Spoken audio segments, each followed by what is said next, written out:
Alors bonjour, nous sommes donc avec Awea, la grande organisatrice de l'Afrobyte 2019 et des précédentes bien sûr.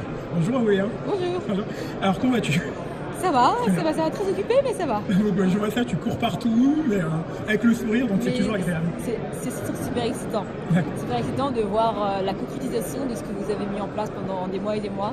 Et surtout de voir les gens se lier les uns aux autres, discuter, échanger.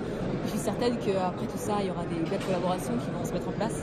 C'est tout ce qu'on espère, d'ailleurs. Alors dis-moi, tu nous présentes cette Afrobyte 2019?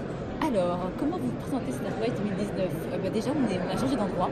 On est à la station F, après avoir passé 3 ans au MEDEF. Mais ce qui est intéressant, c'est que tout à l'heure, en fin de journée, Pierre Gattaz sera avec nous pour le closing. Et c'est vrai qu'en fait, on se rend compte que sans lui, ça n'aurait pu être possible, parce qu'il nous a fait confiance tout de suite, il nous a donné les clés du MEDEF tout de suite. Et l'idée d'être MEDEF au début, c'était surtout pour donner une posture business à la question africaine. Et là, le fait que nous ayons emménagé nous-mêmes à la station F, que nous ayons vu l'impact direct du fait d'être ici et de la connexion qu'on avait, l'écosystème qu'on a ici, on s'est dit c'est pas possible, on va prendre tous les risques, c'est pas grave, mais on va installer Afrobyte au cœur du cœur de la créativité entrepreneuriale mondiale. Voilà. Et rien de mieux que la station F pour ça. Rien de mieux que la station F pour ça. On est en plein milieu de toutes les startups. Exactement, vous avez Plug and Play, vous avez regardé tous les VC qui sont là. Et donc ce qui est super, c'est qu'ils n'ont qu'à descendre de leur bureau pour venir nous voir. Ah, c'est génial. Génial. Alors aujourd'hui, donc, nous avons beaucoup une petite idée du nombre de startups, du nombre de partenaires qui sont aujourd'hui en fait présents à cette Afrobyte 2019. Alors c'est super intéressant parce qu'aujourd'hui on sent que la question touche énormément de monde. On le voit avec le nombre d'inscriptions. Aujourd'hui on était à 492 personnes en tout cas. Oui, quand même. Voilà, et avec surtout des délégations. Vous parliez des startups. Aujourd'hui on a une délégation d'Afrique du Sud, du Maroc, grande délégation avec 16 startups.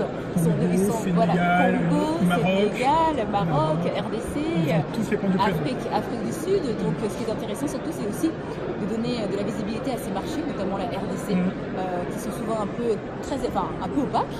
Et l'objectif d'Afrobyte, c'est vraiment ça, de créer de la valeur, de la visibilité, de la connectivité, et puis surtout faire en sorte que les gens qui sont là repartent avec un panier plein soit d'insight marché ou alors de cartes de visite.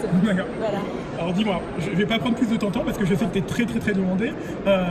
Afrobyte dans 5 ans, ça serait quoi? Le futur d'Afrobyte, qu'est-ce que vous espérez?